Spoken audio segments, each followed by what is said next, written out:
Hola, hola, ¿cómo están? Muy buenos días, buenas tardes, buenas noches, independientemente de la hora en que vean esta presentación. El día de hoy, el Club de Contadores del Perú presenta en su membresía tributaria el seminario virtual de apreciación tributaria de activos aplicables al cierre tributario del ejercicio 2023. Tenemos ya en plataforma a la doctora Mary Bamón de Quinteros, abogada por la Pontificia Universidad Católica, máster en Derecho Tributario y Política Fiscal en la Universidad de Lima, ex asesora del Tribunal Fiscal y ex asesora de la Gerencia de Servicios al Contribuyente de SUNAT y actual gerente de la firma de impuestos BIB Abogados y Contadores. Para nosotros, un honor y un privilegio poder siempre contar con el apoyo y la colaboración de la doctora Mary Bamón. Doctora Mary, ¿cómo está? Muy buenos días. Tiene usted el micrófono habilitado. Iniciamos con la sesión que nos convoca para el día de hoy.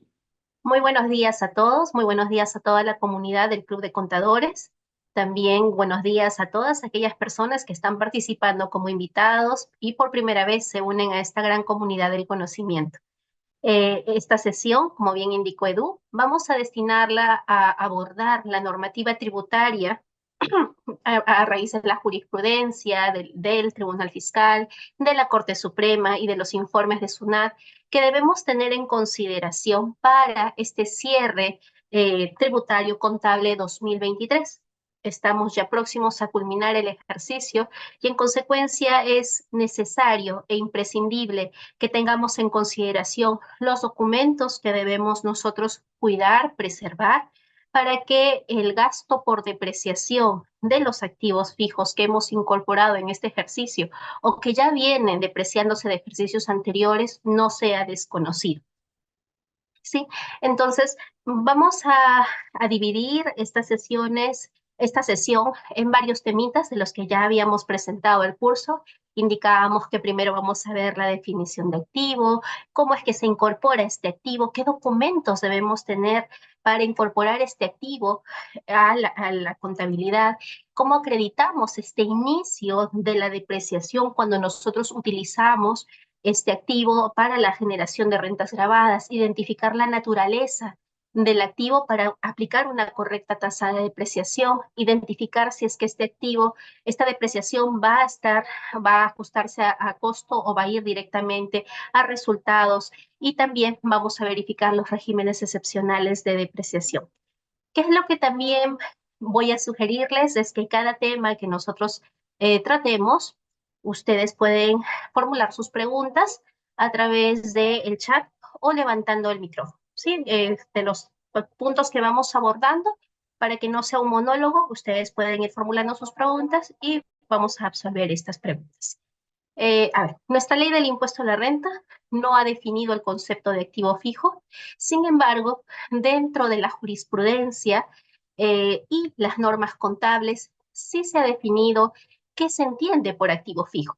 Y en esta definición a la que recurre tanto la jurisprudencia del Tribunal Fiscal, la propia SUNAT en la emisión de sus informes y la Corte Suprema, en la medida que no se contrapone a lo que la ley del impuesto a la renta tiene, que es un vacío en la definición del activo fijo, señala pues que este activo fijo va a ser aquellos bienes que tiene para prestar servicios o para el suministro de bienes, pero que se tratan de bienes que se buscan o que tienen una vocación de permanencia que van a poder ser utilizados en más de un periodo.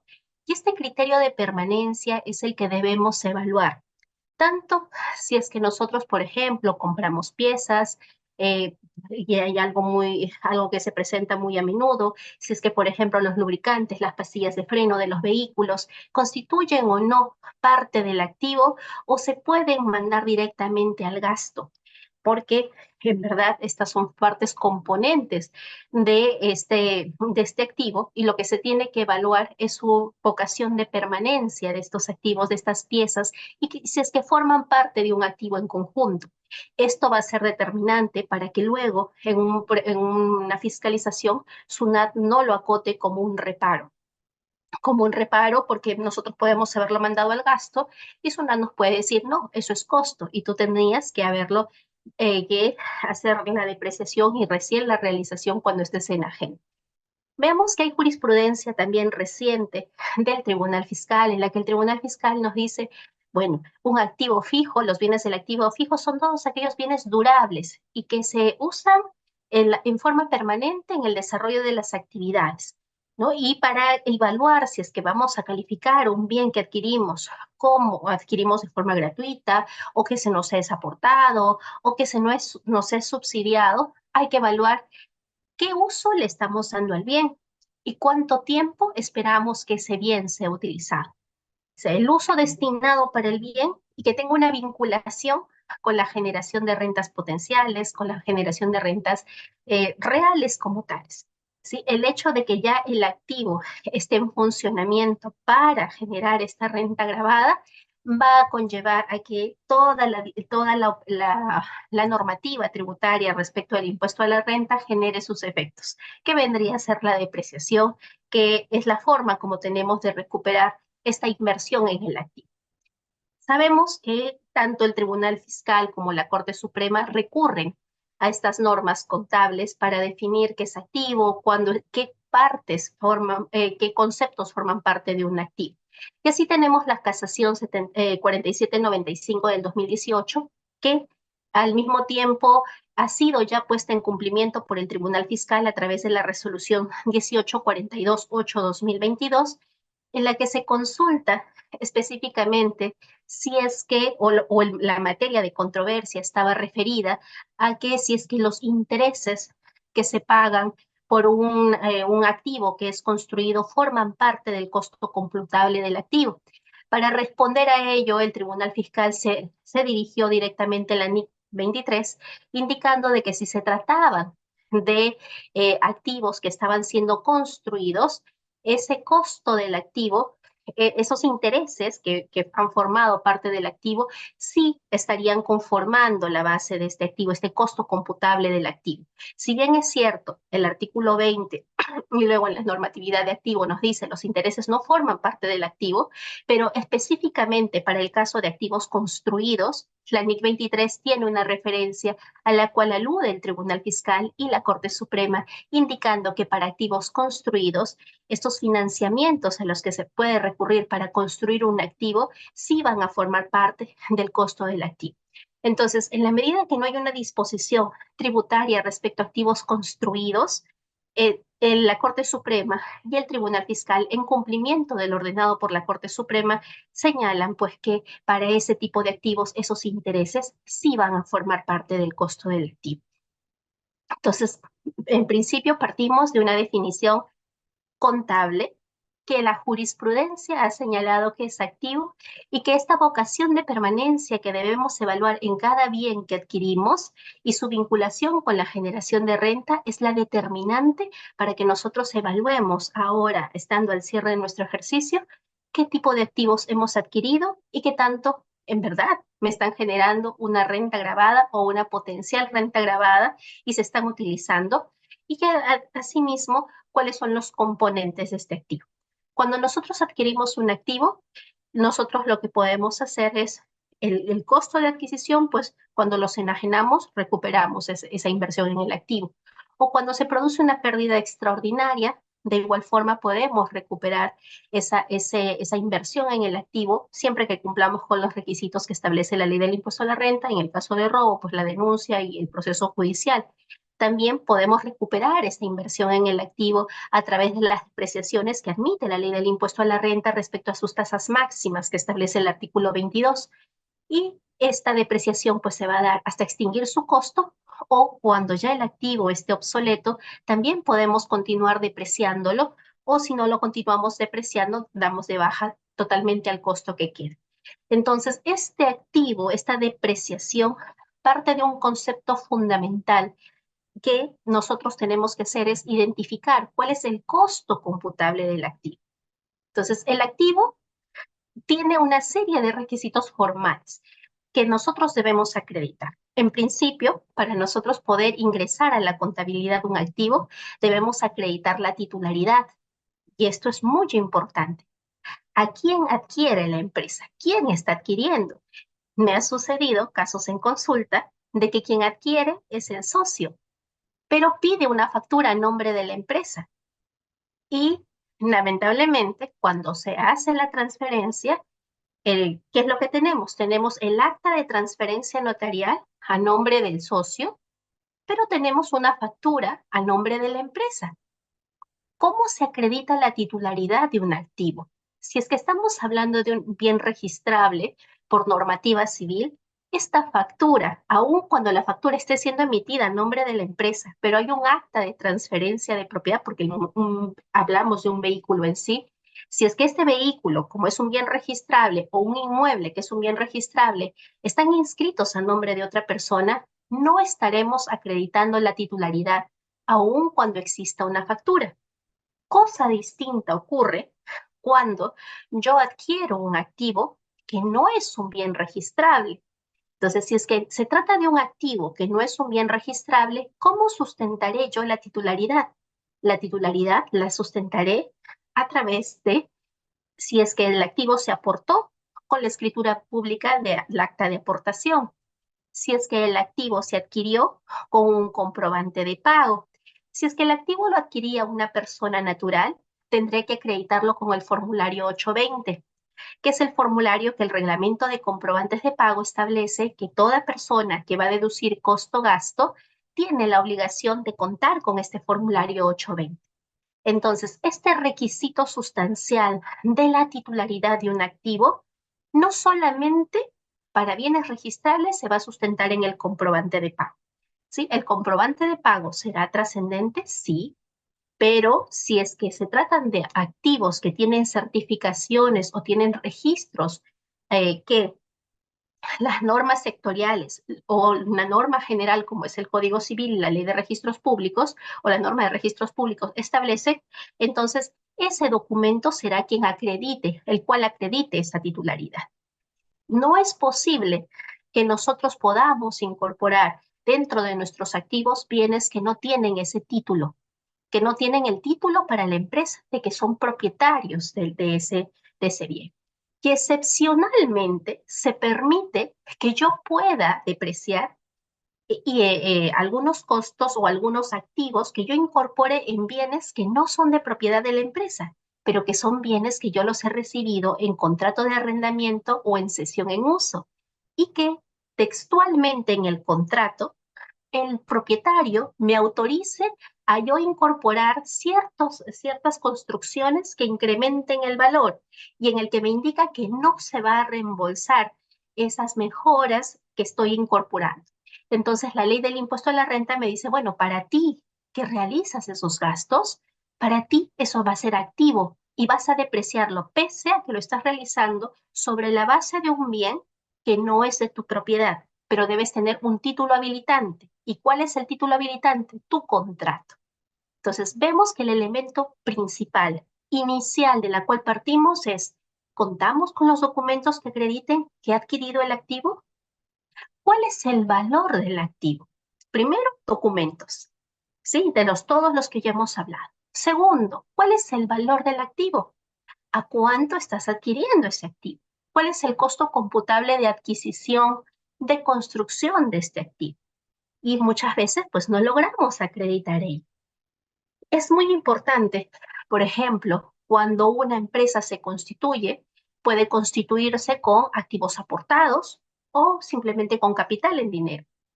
Y he logrado, en mi experiencia, ver que me da un acta de constitución en la que se suele poner, se aporta una computadora en 15.000 soles. Dice tasación efectuada, ¿no? O evaluación de los activos aportados efectuada por la contadora CPC tal o por el abogado tal, tal.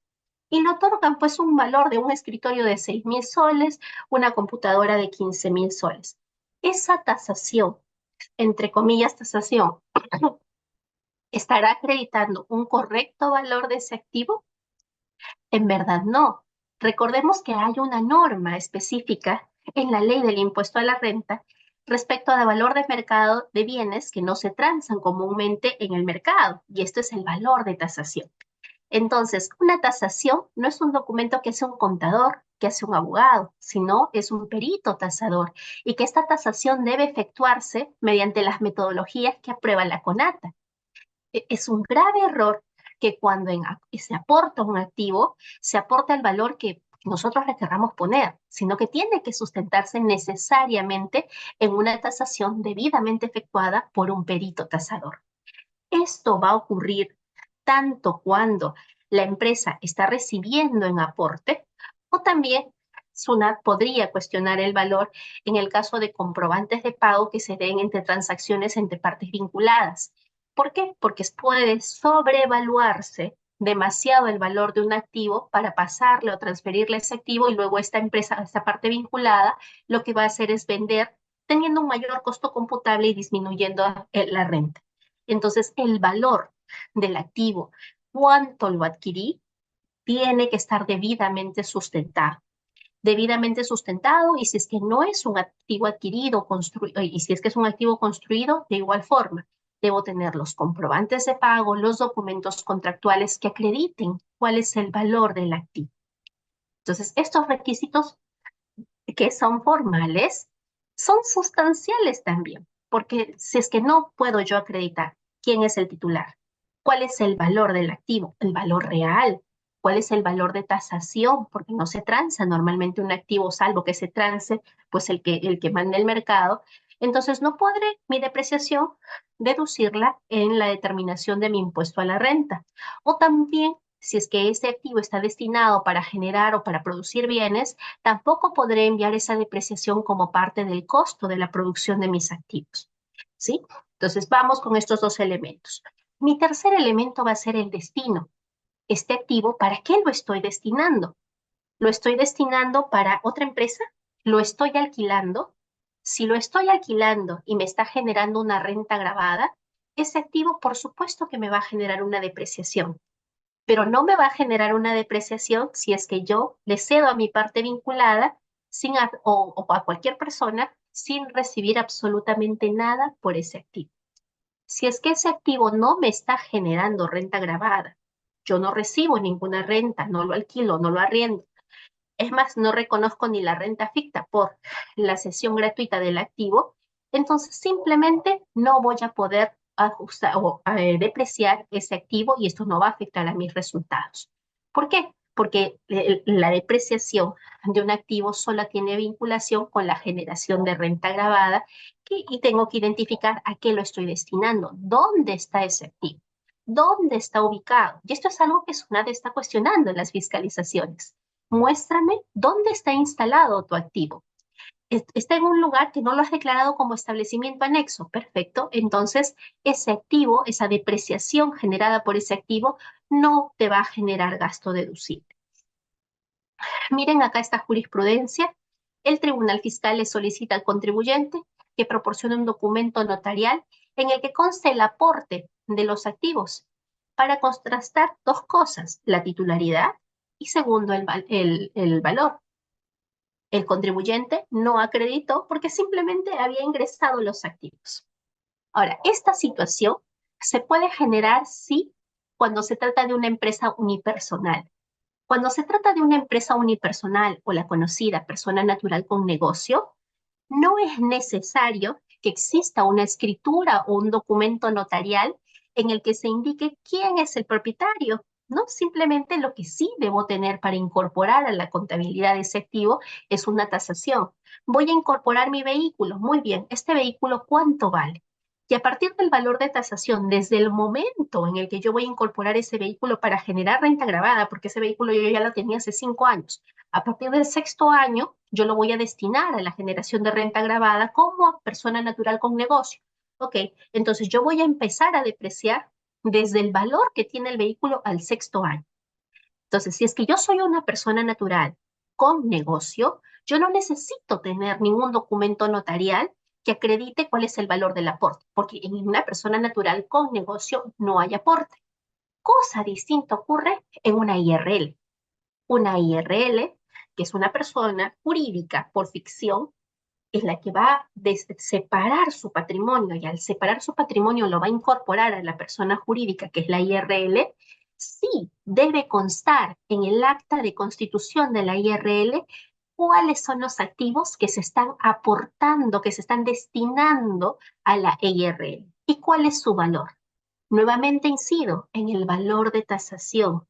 ¿Por qué? Porque en fiscalizaciones he tenido la mala suerte de atender fiscalizaciones en las que tenía actas de tasación firmadas por contadores o por abogados.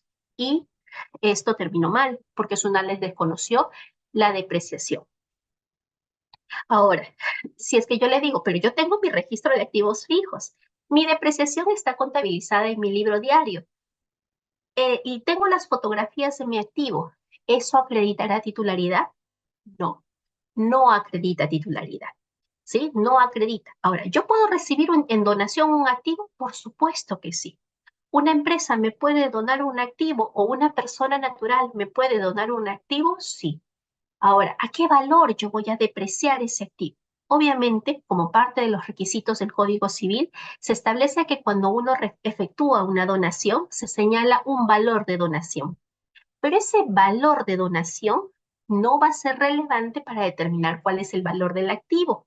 ¿Sí? Porque ese es un valor referencial.